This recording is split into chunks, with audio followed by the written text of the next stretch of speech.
vamos dar uma olhadinha na construção de gráficos de funções.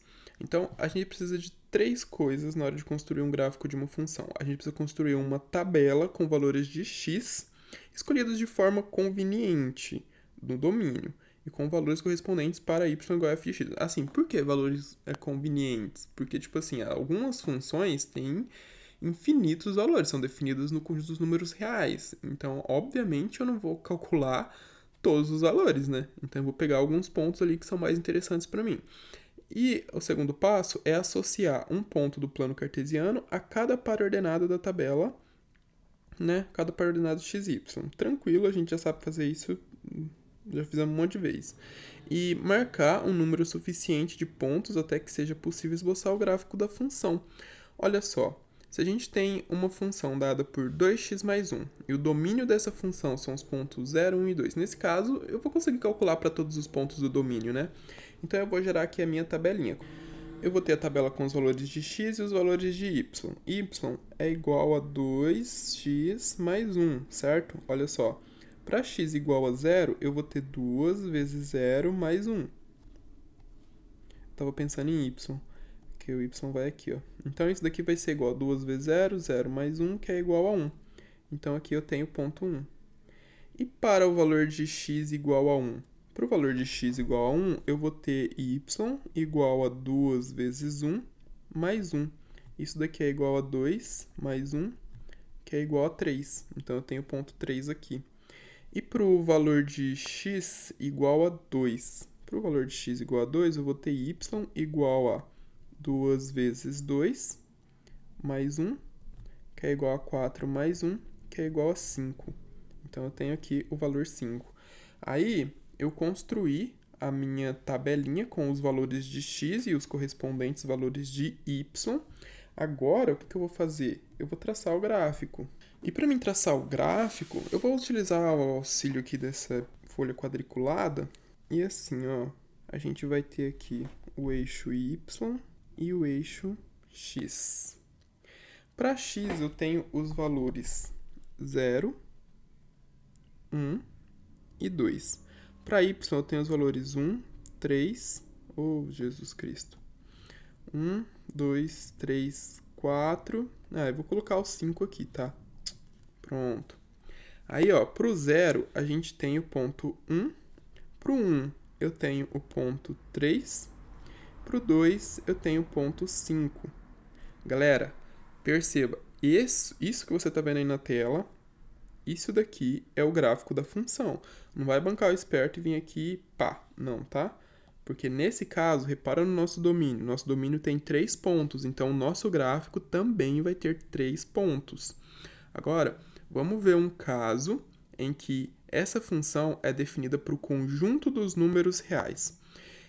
Olha, como é a mesma função que a gente acabou de fazer aqui a tabelinha, só vou copiar.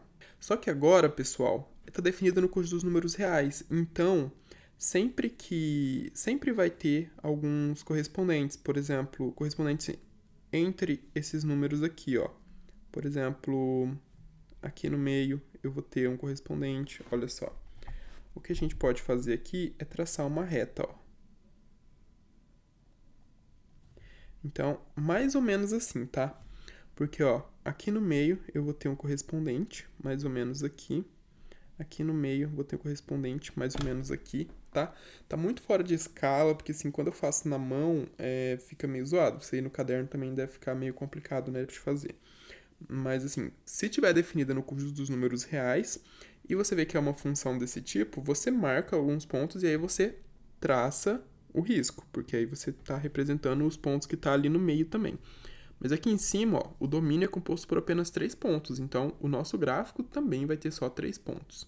E agora, o gráfico da função de reais em reais definida por menos x ao quadrado. E aí, pessoal, tudo que a gente precisa fazer é criar o nosso gráficozinho. Então, eu vou atribuir aqui alguns valores para x, né? E aí, vou colocar assim. Depois, a gente vai obter valores para y. E aí, eu já vou aproveitar e colocar aqui para vocês o par x e y, que vai facilitar ali na hora de colocar os pontos para traçar o gráfico, tá? Vamos criar o nosso gráfico. assim, talvez você não saiba, mas como eu já sou experiente, eu sei que eu vou pegar só a parte de baixo do gráfico. Então, a gente vai ter um gráfico mais ou menos assim, ó. Esse aqui vai ser o eixo X. Como eu não vou precisar muito da parte de cima do eixo Y, já vou fazer direto aqui. Esse daqui vai ser o eixo Y. Você pode fazer a seta para cá e uma seta para cá, tá? Tanto faz. Mas geralmente a gente faz a setinha só lá em cima. Vamos atribuir alguns valores, tá? Eu vou usar uma escala um pouco maior. Eu vou colocar aqui o 1. Aqui, ó, 1, 2. E aqui vai ser o 3.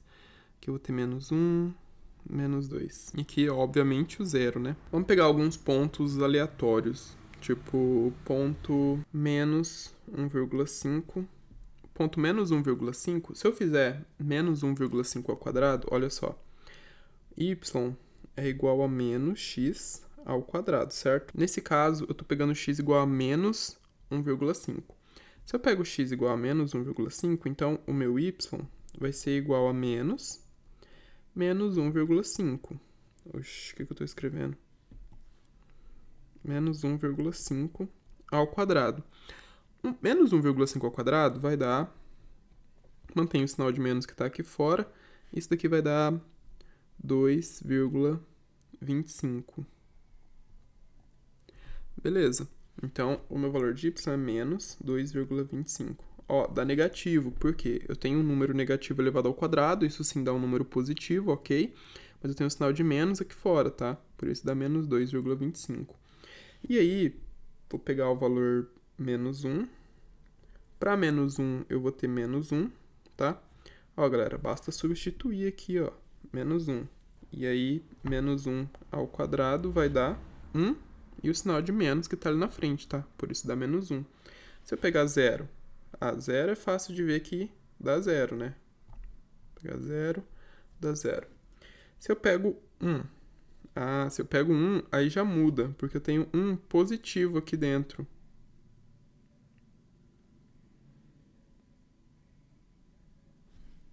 Muda nada, vai dar negativo. E aí eu tenho 1,5, se eu pegar 1,5 vai dar menos 2,25, tá bom? Certo.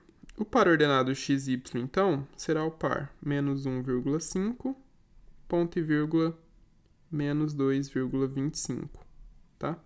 O par ordenado aqui vai ser menos 1, ponto e vírgula, menos 1. Aqui vai ser 0, 0. Depois a gente vai ter 1, menos 1.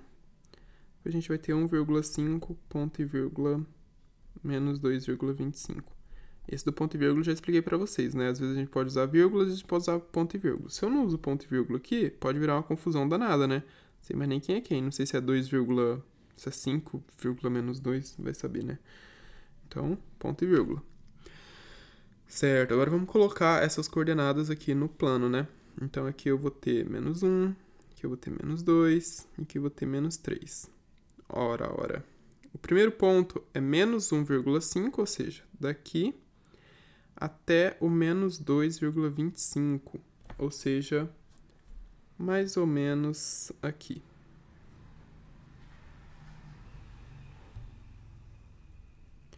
Depois, a gente tem o ponto menos 1 e menos 1, que é mais ou menos aqui. Aí depois a gente tem o ponto 0 e 0, que é aqui, na origem. Depois a gente tem 1 e menos 1, que é aqui. Aí a gente tem 1,5, que é aqui. Menos 2,25, que é mais ou menos aqui.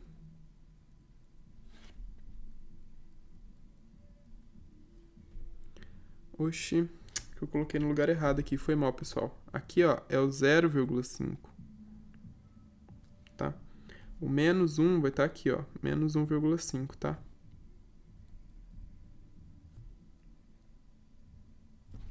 Pronto. Aí, pra gente traçar o gráfico, vai ser algo mais ou menos assim, ó. Aí você fala, como é que eu sei que é essa fórmula? E não é, tipo, sei lá, mais ou menos assim. Vai saber, né, que formato que tem essa função. Porque esse é um polinômio, pessoal, de grau 2. certo? Sempre que você vê isso daqui é um polinômio de grau 2. Não sei se vocês usaram polinômios, mas assim, já foi provado por matemáticos muito inteligentes que sempre que você tiver um polinômio de grau 2, será uma parábola, ou seja, terá esse formato aqui, tá bom? E a gente vê tanto isso que acaba se tornando muito comum, tá? Vocês vão estudar polinômios, acredito que já estudaram, né, polinômios, no ensino fundamental, deveriam ter estudado, não sei. Mas é isso, sempre que for um polinômio de grau 2 será uma parábola, e sempre que for de grau 1 será uma reta, como a gente teve nesse exemplo anterior, que é uma reta. Se ela estiver definida no curso dos números reais, basta você encontrar 2 pontos e aí você traça a reta. Se for um outro domínio, por exemplo, igual esse daqui, são 3 pontos, então não faz sentido traçar reta aqui, tá? Beleza? Então, assim, às vezes a pessoa fala, uma função do primeiro grau, o gráfico é sempre uma reta. Não, depende do domínio, tá? Então, uma função do primeiro grau definida de reais em reais será sempre uma reta. Aí sim, aí tá certo. E é isso, pessoal. Não deixem de se inscrever e compartilhar o vídeo nas redes sociais de vocês. Até mais.